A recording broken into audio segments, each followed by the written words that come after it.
Hello students, welcome back to all of you. Advance calculus की हम by name theorem start कर चुके हैं। लास्ट जो क्लास एडवांस कैलकुलस की थी उसमें हमने इंटरमीडिएट वैल्यू थ्योरम की थी। आज हम जो थ्योरम करने वाले हैं ये है डार्बॉक्स थ्योरम। अब एक स्टूडेंट का कमेंट आता है कि मैम थ्योरम्स हम याद कैसे करें, जैसे ही हम एग्ज़ाम में बैठते हैं सब कुछ भूल जाते हैं। तो थ्योरम्स को कैसे माइंड में रखा जाएगा, कैसे माइंड में रख सकते हैं आप लोग, इसके लिए सबसे पहली जो चीज़ है आप इसकी स्टेटमेंट को अच्छे से समझिए। प्रैक्टिस तो बाद की बात होती है। प्रैक्टिस तो देखो हर चीज़ की वैसे भी करनी ही होती है, तभी आप परफेक्ट बनते हैं। तो प्रैक्टिस करने से पहले आप समझिए कि थ्योरम में आपको दिया क्या गया है, आपको क्या बोल रहा है कि हम आपको क्या दे रहे हैं और आपको क्या प्रूव करना है। समझ रहे हैं? तो सबसे पहले understand the statement of the given theorem. Okay, इसके बाद जो गिवन है उसका आप यूज़ कैसे कर सकते हो, मतलब स्टेप बाय स्टेप आप चलेंगे। ऐसे नहीं कि हमें रट्टा ही लगा लेना है। रट्टा लगाने से कभी भी थ्योरम आप एग्ज़ाम में नहीं कर पाएंगे, 100% गारंटी में दे रही हूँ। ठीक है, कहीं ना कहीं स्टेप आपके मिस होंगे। एक थ्योरम कर देंगे दूसरी में फंस जाओगे। ठीक है, और अभी तो आप 3rd सेमेस्टर में हैं। जैसे ही आप 5th सेमेस्टर में या 6th सेमेस्टर में जाइएगा तो आपको बहुत ज़्यादा थ्योरम्स पढ़नी पड़ेंगी। और जो बच्चे मैथ्स में MSc करना चाहते हैं उनको आगे थ्योरेटिकल ही पढ़ना होता है। थ्योरम्स ही थ्योरम्स होती है, तो इनको समझने की कोशिश करो। बार बार जब आप इसको अच्छे से समझ लेते हैं, स्टेप बाय स्टेप आप समझ लेते हैं कि ये इसमें गिवन है, ये हमें प्रूव करना है, कैसे प्रूव करना है उसके स्टेप आपको समझने हैं, ना कि रट्टा लगाना है। अभी मैं बताती हूँ आपको कैसे हम करते हैं डार्बॉक्स थ्योरम को, और इसके बाद आप उसके हैंड रिटन प्रैक्टिस करेंगे। कई बच्चे उसको रीड कर लेते हैं, थ्योरम को रीड कर लिया, स्टेप हमने याद कर लिए और फिर उनको लिख नहीं पाते हैं। जब तक आप प्रैक्टिस नहीं करेंगे ना लिखने की, तब तक मुश्किल है थ्योरम्स को आप एग्ज़ाम में अच्छे से प्रॉपरली कर पाओगे। चलिए स्टार्ट करते हैं। यहाँ पर आपको गिवन है डार्बॉक्स थ्योरम, और डार्बॉक्स थ्योरम आपसे स्टेट एंड प्रूव पूछी जाएगी, तो स्टेटमेंट भी आपको पता होना चाहिए। क्या कहता है? If a function f defined on an interval A B interval पर डिफाइन है, मतलब ए बी इंटरवल पर फंक्शन की वैल्यू हमें फाइनाइट मिल रही है, डिफाइनाइट मिल रही है। ओके, तो फर्स्ट कंडीशन कहता है कि f is derivable on a b. ये आपको दिया गया है कि फंक्शन डेरिवेबल है ए बी क्लोज इंटरवल में। अंडरस्टैंड? तो फंक्शन का डेरिवेटिव एग्जिस्ट करता है ए बी इंटरवल में। सेकेंड कहता है कि f dash a and f dash b are of opposite signs. f dash a और f डैश बी, अगर f डैश ए पर फंक्शन का डेरिवेटिव पॉजिटिव है तो b पर फंक्शन का डेरिवेटिव नेगेटिव हम लेकर चलेंगे। समझ रहे हो? तो ये दोनों कंडीशंस आपको दी गई है। कैसे यूज करेंगे अभी प्रूफ में देखते हैं। अब आपको प्रूव क्या करना है वो समझिए। Then there exist a point c belongs to open interval A B. यहाँ पर क्लोज इंटरवल नहीं है। c एक ऐसा नंबर ए बी इंटरवल में एग्जिस्ट करेगा such that f dash c is equal to 0 आ जाए। ये सिंपल सी स्टेटमेंट है डार्बॉक्स थ्योरम की, जो कि आपको एग्जाम में लिखनी भी पड़ सकती है, बाय नेम आ सकती है, state and prove Darboux theorem. तो स्टेटमेंट पता होनी चाहिए। चलिए अब हम यूज़ करते हैं जो गिवन है, प्रूफ हम स्टार्ट करते हैं। प्रूव कैसे करोगे? इसमें थोड़ा सा एक आध थ्योरम ना ऐसी होती है कि स्टेप्स जुड़ते जा रहे हैं और एकदम से अचानक से एक ऐसा स्टेप आ जाएगा जो रिलेट ही नहीं कर पा रहा है उससे। उसका भी मैं बताऊंगी कैसे आपको देखना है। चलिए इसमें देखते हैं। सबसे पहले आपको दिया गया है कि फंक्शन डेरिवेबल है और f डैश है, f डैश भी ऑपोजिट साइन के हैं। ठीक है, फंक्शन डेरिवेबल है, इसका हम यूज़ करेंगे। सबसे पहले इसको देखते हैं हम कि ऑपोजिट साइन के, इसका मतलब एक पॉजिटिव और एक नेगेटिव होगा। अब हम कौन सा लेंगे? दोनों ही केस डिस्कस करेंगे, लेकिन सेकंड केस सिमिलरली हम लिख सकते हैं। तो केस फर्स्ट में हम ले लेते हैं, let us suppose that f dash a is positive and f dash b is negative. अब f डैश a पॉजिटिव है तो ये कंडीशन आते ही आपके माइंड में क्या आएगा? सबसे पहली थिंग कि f डैश a पर अगर f का डेरिवेटिव पॉजिटिव है, इसका मतलब फंक्शन इंक्रीजिंग होगा a के नेबरहुड्स में। ठीक है, f dash b less than 0, f dash b यानी कि b के नेबरहुड्स में फंक्शन का यानी फंक्शन जो है वो हमारा डिक्रीजिंग होगा। अंडरस्टैंड, दोनों कंडीशन से हमें पता चल रहा है कि a के नेबरहुड में फंक्शन इंक्रीज कर रहा है, b के नेबरहुड में फंक्शन डिक्रीज कर रहा है। तो इसके बाद हम ये वाला स्टेप अप्लाई कर लेंगे, ठीक है। Now f dash a positive, then अब यहाँ पे एक चीज़ और भी समझनी है आपको, अभी क्लियर करते हैं। ए बी ये हम ले लेते हैं इंटरवल, ए के नेबरहुड्स हमें चाहिए, हमें ए से लेफ्ट के पॉइंट से मतलब नहीं है, क्योंकि सी पॉइंट मुझे ए बी के बीच बीच में लेकर आना है, समझ में आया। तो ए के राइट वाले नेबरहुड हम लेकर चलेंगे, ठीक है। अगर मैं कोई नंबर लेती हूँ डेल्टा 1, तो ये जो पॉइंट होगा ये हो जाएगा a प्लस डेल्टा 1, राइट। तो यहाँ से हम बताएंगे कि अगर f dash a greater than 0 है then there exist a point delta 1 positive, delta 1 की वैल्यू पॉजिटिव है, सच दैट, क्योंकि मैं यहाँ पे a का नेबरहुड लेना चाह रही हूँ, a प्लस डेल्टा 1, ये हम ओपन इंटरवल ले लेंगे। अंडरस्टैंड, सच दैट, अब देखिए मैंने क्या कहा था, f dash a greater than 0, that means function is increasing the neighbourhood of a, है ना। इंक्रीजिंग फंक्शन है तो क्या होगा, f ऑफ x की वैल्यू ग्रेटर होगी f ऑफ a से। ध्यान रखिएगा मैं a के नेबरहुड सिर्फ राइट वाले ले रही हूँ, लेफ्ट वाले नहीं। For all x belongs to a plus delta 1, ठीक है। इंक्रीजिंग की सिंपल सी कंडीशन कि जैसे जैसे हमारी वैल्यूज बढ़ेंगी, जैसे जैसे यहाँ वैल्यूज बढ़ रही हैं तो फंक्शन की वैल्यू भी बढ़ रही है, क्योंकि फंक्शन इंक्रीज कर रहा है, समझ रहे हो। और डिक्रीजिंग फंक्शन क्या होता है, जैसे जैसे आप वैल्यूज इंक्रीज कर रहे हो, एक्स की वैल्यू इंक्रीज कर रहे हो तो फंक्शन डिक्रीज कर रहा है, मतलब फंक्शन हमें छोटी वैल्यूज दे रहा है पर्टिकुलर पॉइंट से, जैसे कि अभी हम बात करते हैं। And since f dash b हमने लिया है लेस देन 0, अब आप बताइएगा, बताओगे नहीं मतलब सोचिएगा, f डैश b अगर लेस देन 0 है और मुझे b के नेबरहुड लेफ्ट वाले लेने हैं, यहाँ पर मैंने a के राइट वाले लिए, क्यों लिए, क्योंकि हमें a b में एक पॉइंट लेकर आना है, a b इंटरवल में, इससे बाहर नहीं जाना, b से बाहर नहीं जाएंगे, इधर जाएंगे। तो यहाँ पे मैं ले लेती हूँ b माइनस डेल्टा 2, क्योंकि आप लेफ्ट में जाएंगे तो b में से माइनस करेंगे, है ना। तो यहाँ पर आ जाएगा देयर एग्जिस्ट डेल्टा 2 पॉजिटिव, एक ऐसा positive number such that f of x, अब देखिएगा ये मैं सही लिख रही हूँ या गलत लिख रही हूँ, f of x greater than f of b for all x belongs to b minus delta 2 to b। क्या फंक्शन ग्रेटर होगा f ऑफ b से, अभी हमने कहा इंक्रीजिंग की कंडीशन में कि f of x greater than f of a, और यहाँ पे भी हम कह रहे हैं f of x greater than f of a, ये तो इंक्रीजिंग की कंडीशन थी। आपको देखना है x की वैल्यू कहाँ लाई कर रही है, समझ रहे हैं। देखो हमने कहा f ऑफ x ग्रेटर है f ऑफ b से, यहाँ पर वैल्यूज देखो, यहाँ पर आप x की वैल्यू कौन सी पुट कर रहे हो। अभी हमने देखा था कि डिक्रीजिंग फंक्शन क्या होता है, x की वैल्यूज आप बड़ी जैसे जैसे इंक्रीज करोगे तो फंक्शन की वैल्यू छोटी आती जाएगी, और अगर हम ये कहें कि b की वैल्यूज x की वैल्यूज अगर हम छोटी पुट करते जाए तो फंक्शन की वैल्यू पर्टिकुलर पॉइंट से बड़ी आती जाए। यही बात यहाँ पे हम देख रहे हैं। देखिए b माइनस 2 टू b, इस ओपन इंटरवल में सारी वैल्यूज, सभी जो x है वो b से लेस है, सभी जो वैल्यूज, सभी जो x की वैल्यूज रहेंगी वो b से लेस ही रहेंगी ना, b से लेफ्ट के पॉइंट हमने लिए हैं, और हम कह रहे हैं यहाँ पे कि f ऑफ x ग्रेटर है f ऑफ b से। हम x, ये जो कंडीशन आ रखी है for all x greater than less than b, तो हो गया ना डिक्रीजिंग फंक्शन, उल्टा हो जाता है इसके अंदर। यहाँ पर हमने देखा कि जैसे जैसे x की वैल्यू आप a से ग्रेटर ले रहे हो तो f ऑफ x भी f ऑफ a से ग्रेटर आ रहा है, ये इंक्रीजिंग फंक्शन हो गया।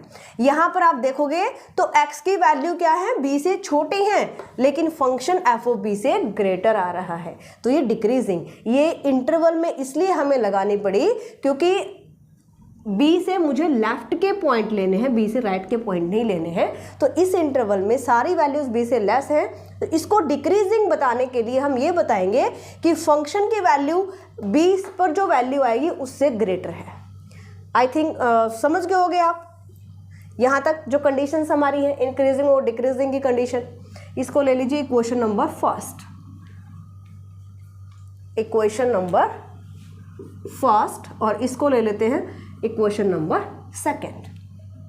ठीक है, तो यहाँ तक तो हमें मिल गया कि अगर ऑपोजिट साइन के थे तो हमने लिया भी एक पॉजिटिव नेगेटिव है, पॉजिटिव नेगेटिव है तो फंक्शन इंक्रीजिंग और डिक्रीजिंग होगा, उसके हमने कंडीशन अप्लाई कर दी।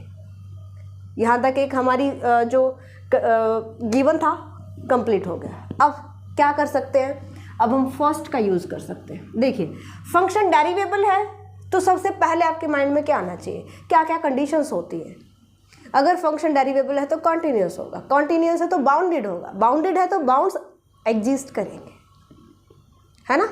जो गिवन है उसी को तो रिलेट कर रहे हैं ना, तो ऐसे ही रिलेट करके आपको थ्योरम्स को समझना है। और जैसे आप 2-3 बार लिख के प्रैक्टिस करेंगे ना, डेफिनेटली आप कभी नहीं भूलेंगे। ओके, चलिए जी हम फिर देखते हैं। From condition first, f is derivable and we know that every derivable function is continuous function। मैं शॉर्ट लिख रही हूँ, आप यहाँ पे लिखोगे every derivable function is continuous, therefore f of x is continuous। और continuous function है तो बाउंडेड होगा, और बाउंडेड है तो बाउंड्स एग्जिस्ट करेंगे, implies that function f attains its bounds। अब हम यहाँ पर अगर बाउंड्स एग्जिस्ट करते हैं तो हम यहाँ पे बाउंड लेंगे लीस्ट अपर बाउंड और greatest lower bound, supremum and infimum. Okay, so therefore there exist 2 points C and D, किसमें, closed interval AB, such that supremum, या हम यहाँ पे बताएंगे f of C is equal to, अगर जैसे ही आप फंक्शन C पर जो फंक्शन की वैल्यू निकालते हैं वो वैल्यू कैसी होगी, supremum, supremum of f on closed interval AB, इसको हम ले लेते हैं U, least upper bound. Clear that supremum क्या होता है, लीस्ट अपर बाउंड, अपर बाउंड्स में सबसे छोटा। ठीक है, f ऑफ D हम ले लेते हैं, f of D is equal to infimum of f on closed interval AB, ये हम ले लेते हैं n।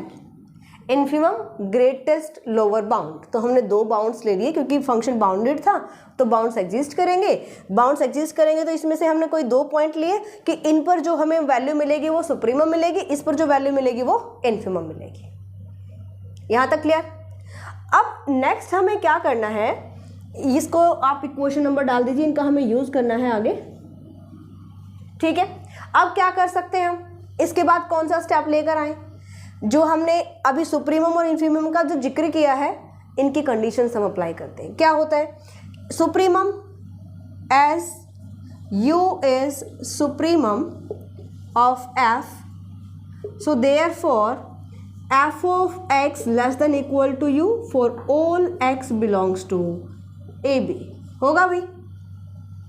f of x की वैल्यू u से लेस होगी हर एक उस वैल्यू पर जो AB में लाई करती है, क्योंकि हमने u को लिया है लीस्ट अपर बाउंड, अपर बाउंड है ये फंक्शन का AB इंटरवल में।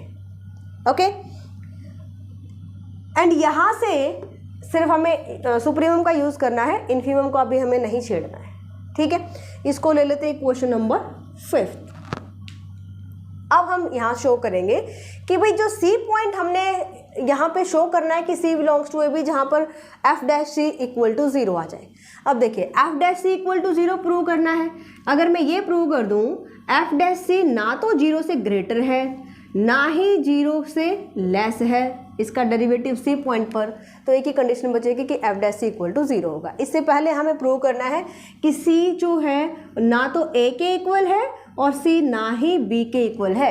हमने बताया था कि C पॉइंट कहाँ बिलोंग कर रहा है, AB इंटरवल में, तो क्लोज इंटरवल है तो C A और B के इक्वल हो सकता है, बट हम यहाँ पे कह रहे हैं कि भाई नहीं है तो प्रूव करेंगे ना, ऐसा तो नहीं बोल सकते। तो यहाँ पर हम प्रूव करते हैं कि जो C है, क्लेम दैट, हम ये क्लेम कर रहे हैं यहाँ पर C not equal to A और c not equal to b, c a के इक्वल नहीं है या फिर सी बी के इक्वल नहीं है। ओके, चलो प्रूव करते हैं। अगर हम यहाँ पे लेकर चले हैं कि सी इज इक्वल टू ए, मान लिया कि सी ए के इक्वल है, तो क्या होगा? देखिए, सी अगर ए के इक्वल लिया देन एफ ऑफ सी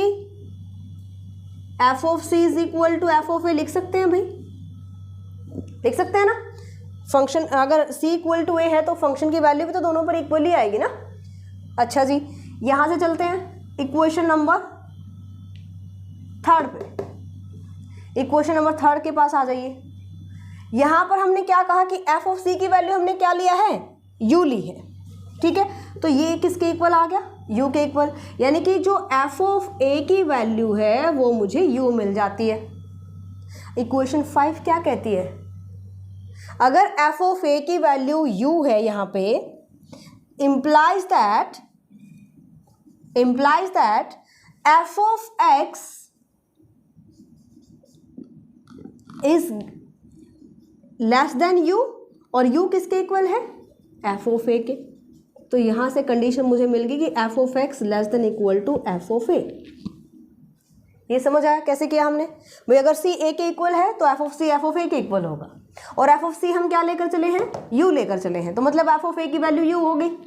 ठीक है, फिफ्थ इक्वेशन से f of x की लेस देन है u से, और u की वैल्यू मैं पुट कर देती हूँ f of a। इसका मतलब f of x जो फंक्शन है वो f of a से लेस होगा, लेकिन किस इंटरवल में? ये आपको लिखना पड़ेगा, for all x belongs to a to a plus delta 1, क्योंकि जब हमने यहाँ पर लिया था f of a तो वो हमने बताया था कि फंक्शन जो है वो f of x greater than है f of a से a प्लस डेल्टा 1 में, पूरे इंटरवल में नहीं था, है ना। तो यहाँ पर हम बताएंगे, क्योंकि ये भी तो सबसेट है ना, ए बी क्लोज इंटरवल का, ये इंटरवल भी तो सबसेट ही है।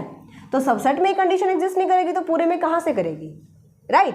तो f of x less than equal to आ रहा है। यहाँ पर हमारे पास है इक्वेशन फर्स्ट में कि f ऑफ x तो ग्रेटर था f ऑफ a से। क्यों? क्योंकि हमने लिया था f डैश से पॉजिटिव।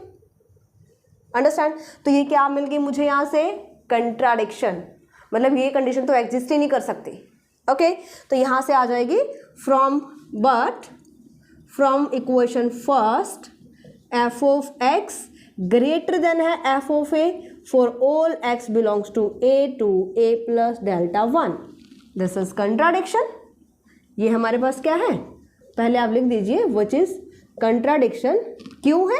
यहाँ पे रीजन देंगे हम, क्योंकि इक्वेशन फर्स्ट से हमें पता चल रहा है कि f ऑफ x ग्रेटर है f ऑफ a से। ठीक है, इसका मतलब कंट्राडिक्शन क्या प्रूव करेगी कि जो आपने एज्यूम किया वो गलत है। हमने क्या एज्यूम किया था? हमने कहा था c इक्वल टू a है, इसका मतलब यहाँ से मिल गया कि c की वैल्यू a के इक्वल नहीं है। क्लियर यहाँ तक? चलो सेकेंड कंडीशन हम प्रूव करते हैं। हमें क्या प्रूव करना है? कि c b के इक्वल भी नहीं है। हम मान लेते हैं if c is equal to b, अगर c b के इक्वल है तो f ऑफ c किसके इक्वल हुआ? ठीक है, अब f ऑफ c अगर f ऑफ b के इक्वल है तो f ऑफ c की वैल्यू क्या थी? यहाँ से देखो इक्वेशन नंबर थर्ड से u, तो यहाँ पे वैल्यू पुट कर दो u। f ऑफ b किसके इक्वल आ गया? u के इक्वल आ गया। राइट। अब यहाँ पर जैसे हमने इधर शो किया था कि f ऑफ b क्या है? u के इक्वल है। अब यहाँ से हमारे पास क्या था? इक्वेशन नंबर फिफ्थ से देखिए f of x less than equal to u। इधर मेरे पास आ गया कि f of b is equal to u, but from fifth f of x is less than equal to u, right? and इधर अगर मैं u की वैल्यू पुट कर दूं, u की value f of b implies that f of x less than equal to f of b for all x belongs to b minus delta 2 to b। Interval का खास ध्यान रखना है आपको। अगर आपने यहाँ पे लिख दिया x belongs to a B interval तो गलत हो जाएगा, क्योंकि b के हम नेबरहुड्स लेकर चले थे। इक्वेशन नंबर सेकंड में देखिएगा तो यहाँ पर हमने क्या लिया था? b माइनस डेल्टा 2 से b लिया था। क्लियर? अब देखते हैं यहाँ से कि f ऑफ x ग्रेटर है f ऑफ b से। किस इंटरवल में? इस इंटरवल में। ठीक है, but from second f of x is greater than f of b for all x belongs to b minus delta 2 to b. So this is contradiction. कौन सी? ये condition जो आई है हमारी, ये कंट्राडिक्ट कर रही है क्योंकि f of x तो ग्रेटर है f of b से. This is contradiction and this contradiction shows that our assumption is wrong और c b के इक्वल नहीं होगा. ना c a के इक्वल है ना c b के इक्वल है. इसका क्या मतलब? c बिलोंग करेगा ओपन इंटरवल में. ये हम प्रूव कर रहे हैं इससे. ठीक है, हम लेकर नहीं चले हैं क्योंकि हमें तो क्लोज इंटरवल दिया गया है ना. तो c ओपन इंटरवल में कब बिलोंग करेगा? जब c की वैल्यू ना a के इक्वल हो ना b के इक्वल हो. राइट तो यहां से मेरे पास आ जाएगा कि c जो है वो बिलोंग करेगा ओपन इंटरवल a b. अभी आपकी एक कंडीशन कंप्लीट हुई है कि हमने बताया c बिलोंग कर रहा है ए बी इंटरवल में. अभी आप दिखाओगे कि f dash c equal to 0 आएगा. इसके लिए हमें क्या करना है? हमें ये कंडीशन प्रूव करनी पड़ेगी कि एफ डैश सी पॉजिटिव नहीं है या 0 से बड़ा नहीं है ना ही 0 से छोटा है. तो क्या रहेगा? Equal to 0. तो इसको मैं रफ कर रही हूँ यहाँ से. आप जो इक्वेशंस है इसको आप नोट डाउन कर लीजिए. फर्स्ट कौन सी है, सेकंड कौन सी मैं डायरेक्ट यूज़ करूँगी, और थर्ड कौन सी हमने f of c equal to u third लिया था, f of d equal to l हमने फोर्थ इक्वेशन ली है, और जो सुप्रीमम की कंडीशन हमने अप्लाई की थी ये हमने लिया था फिफ्थ इक्वेशन. क्लियर? चलिए भी कंप्लीट मैंने रफ नहीं किया है इसको, ज़रूरत पड़ी थी बाद में कर लेंगे. ठीक है, यहाँ पर अब हमें बताना था, मैं बता चुकी हूँ आपको कि f dash c equal to 0 put करने के लिए प्रूव करने के लिए हम केस फर्स्ट लेकर चलते हैं कि f dash c is greater than. इसको भी हम कंट्राडिक्शन से प्रूव करेंगे. हमें नहीं प्रूव करना है, मतलब f dash c not greater than 0, ये हमें प्रूव करना है. इसके लिए हम लेकर चलते हैं if f dash c greater than 0. C point कहाँ बिलोंग कर रहा है समझिए जरा इस बात को. चलो यहाँ पे लिखा हुआ है, इधर ही करते हैं. मान लीजिए सी ए और बी के बीच में लाई कर रहा है ओपन इंटरवल में, अभी हमने बताया है ना. तो मैं सी यहाँ पे ले लेती हूँ. सी का नेबरहुड लेंगे. अब देखो सी का जो एफ डैश सी मैंने लिया है पॉजिटिव, तो पहले वाली कंडीशन जैसा नहीं है. जब हमने कहा था कि एफ डैश ए ग्रेटर देन 0 है तब डेल्टा 1 आया था, और इस इंटरवल में हमने बताया था कि एफ ऑफ एक्स ग्रेटर है एफ ऑफ ए से. वैसे यहाँ पर लेकर चलेंगे. तो सी का नेबरहुड मैंने लिया, ये मैं नेबरहुड ले लेती हूँ, और ये मैंने पॉइंट ले लिया c प्लस डेल्टा 3. सी से राइट के पॉइंट हमने लिए तो हम ऐड करेंगे. ठीक है, so there exist delta 3 positive such that f of x is greater than f of c for all x belongs to. किस इंटरवल में बिलोंग करेगा? c से c प्लस डेल्टा 3. भाई एफ डैश सी अगर पॉजिटिव है तो सी पॉइंट पर सी के नेबरहुड्स में जो फंक्शन है वो इंक्रीज करेगा, यानी सभी वैल्यू जो हैं वो सी से ग्रेटर आएंगी, एफ ऑफ सी से ग्रेटर आएंगी. किसकी? फंक्शन की, सी के नेबरहुड में. कंडीशन समझ में आ गई? चलिए अब क्योंकि फंक्शन यहाँ पर हमने यू जो लिया था फिफ्थ इक्वेशन हमने रफ कर दी ना यहाँ से. यू क्या था? यू था सुप्रीमम. u सुप्रीमम है. सुप्रीमम है तो हर एक फंक्शन की जो वैल्यू होगी वो लेस होगी u से for all x belongs to a b. समझ रहे हो? अब ए बी तो पूरा इंटरवल है. अगर मैं इतने इंटरवल की बात करूंगी तो यहाँ पर भी तो फंक्शन की वैल्यू u से लेस ही होगी ना, ग्रेटर तो नहीं जाएगी. ये किसका सबसेट है? ये सबसेट है ए बी इंटरवल का. चाहे आप इसको ओपन ले लो चाहे क्लोज ले लो, क्लोज ले सकते हो. ठीक है, और ये भी आप, क्योंकि हमें क्लोज इंटरवल गिवन है. राइट तो यहाँ पर आप देखिएगा, इसका मतलब मैं यहाँ पे लिख सकती हूँ एफ ऑफ सी को हमने क्या लिया था भाई? Equation number I think third में एफ ऑफ सी को हमने यू लिया था.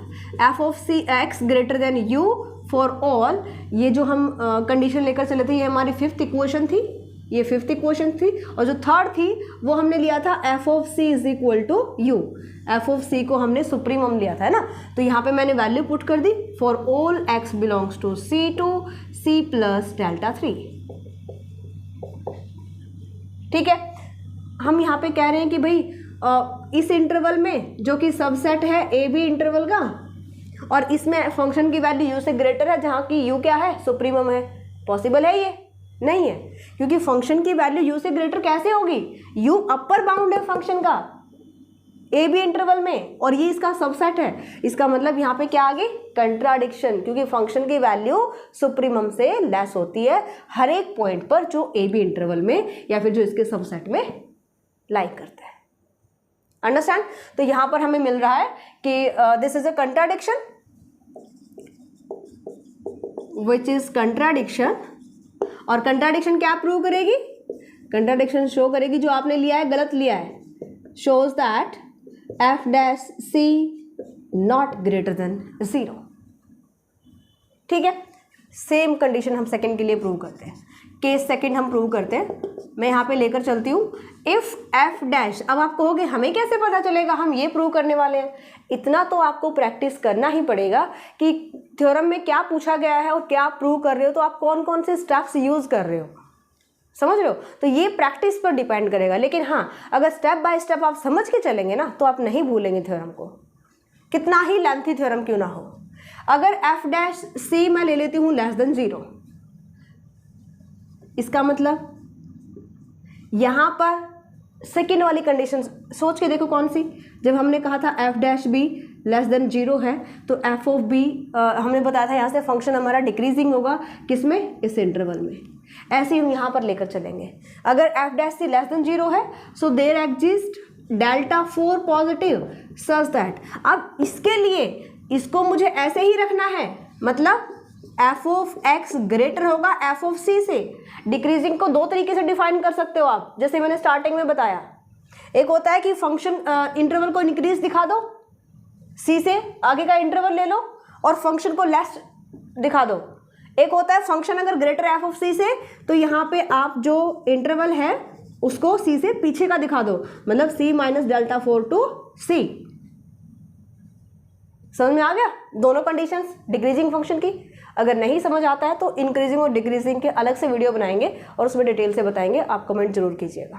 ओके, तो सी एक्स बिलोंग कर रहा है c minus delta 4 to c। यहाँ पर हमने कहा f of x greater than c, ये हमने डिक्रीजिंग फंक्शन की कंडीशन अप्लाई कर, ठीक है। अच्छा जी, f ऑफ c क्या था, u के इक्वल था, किस इक्वेशन से, थर्ड इक्वेशन से। f of x greater than u for all x belongs to c minus delta 4 to c। अब यहाँ पर जो इंटरवल है ये जा तो राइट साइड ही रहा है ना, ये c पॉइंट है तो इधर पॉइंट हमारा क्या होगा, c माइनस डेल्टा 4, इधर होगा c प्लस डेल्टा 4। तो ये c पॉइंट है, यहाँ से इधर हमारी वैल्यूज जा रही है। इधर हमने क्या यूज किया है कि c से छोटी वैल्यूज पर फंक्शन f ऑफ c से बड़ी वैल्यू दे रहा है, तभी तो डिक्रीजिंग हुआ ना। समझ में आ गया। तो यहाँ पर हम देखते हैं कि फंक्शन की वैल्यू अपर बाउंड से ग्रेटर नहीं आ सकती, जैसे अभी हमने यहाँ पे बताया था। ये फिर से कंट्राडिक्शन आ गई, विच इज कंट्राडिक्शन। और ये कंट्राडिक्शन भी क्या शो करेगी, shows that f dash c not less than 0। ठीक है, ये भी 0 से लेस नहीं है। तो क्या कंडीशन क्या बची, f dash c is equal to 0। कब, ये आप बता चुके हो, कब, for all c belongs to a b। क्या यही प्रूव करना था आपको डार्बोक्स थ्योरम में। अब जो हम स्टार्टिंग की कंडीशन लेकर चले थे कि f dash a positive and f dash b negative, अब उल्टा भी तो हो सकता है ना। तो यहाँ पर आपको पूरा का पूरा प्रूव नहीं करना है, आप यहाँ पे बताओगे similarly we can prove this result for f dash a less than 0 and f dash b greater than 0। सिर्फ आपको ये एक लाइन लिखनी है, आपको पूरा का पूरा सेकंड कंडीशन के लिए प्रूव नहीं करना है। ये है आपकी डार्बोक्स थ्योरम। अब इसमें आप समझिएगा तो स्टेप बाय स्टेप अगर हम चल रहे हैं तो एक भी ऐसा स्टेप नहीं है जो बहुत ही टफ है, जो आपकी समझ से बाहर हो सकता है। छोटे छोटे कंसेप्ट यूज हो रहे हैं, greatest lower bound, least upper bound, increasing function, decreasing function, कुछ भी नहीं है इसके अंदर। ठीक है, तो अच्छे से समझो। And for complete syllabus you can download Neura maths mobile application. Share कीजिए वीडियो को अपने फ्रेंड्स में। मिलते हैं नेक्स्ट लेक्चर में। Bye, take care.